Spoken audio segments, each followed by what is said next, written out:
which includes electronic jamming, radar warning receivers, and missile detection capabilities. This allows the Rafale to sometimes detect incoming missiles early and attempt to dodge them.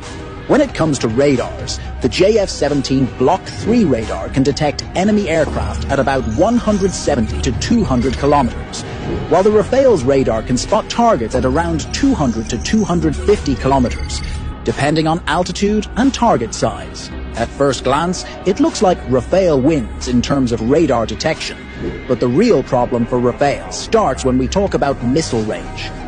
The Rafale's Meteor missile can reach targets at 100 to 200 kilometers, while the Jf-17's PL-15 missile can strike from a massive 250 to 300 kilometers. In air combat, detecting the enemy first is important, but being able to shoot first matters even more. Even though the Jf-17's radar can spot enemies up to 200 kilometers, slightly less than Rafale's 250 kilometers, it doesn't need to detect the Rafale itself at extreme distances.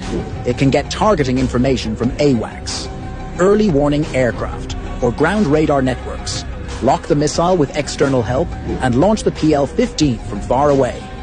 Even if the Rafale spots the Jf-17 first, the Jf-17's PL-15 can fire much earlier and can shoot down the Rafale before it even has a chance to fire back. The PL-15 also wins in speed, flying at Mach 5, while the Meteor reaches Mach 4. This means if both missiles are fired at each other from 200 kilometers away, the Jf-17's PL-15 would hit the Rafale almost half a minute earlier.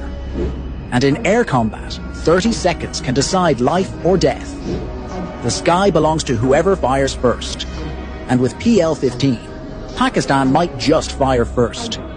Pakistan's new PL-15 missiles have just changed the entire game. Imagine losing one or two $125 million Rafale jets to a $30 million Jf-17 carrying a Chinese missile. It would be a total disaster for India's $9 billion plan.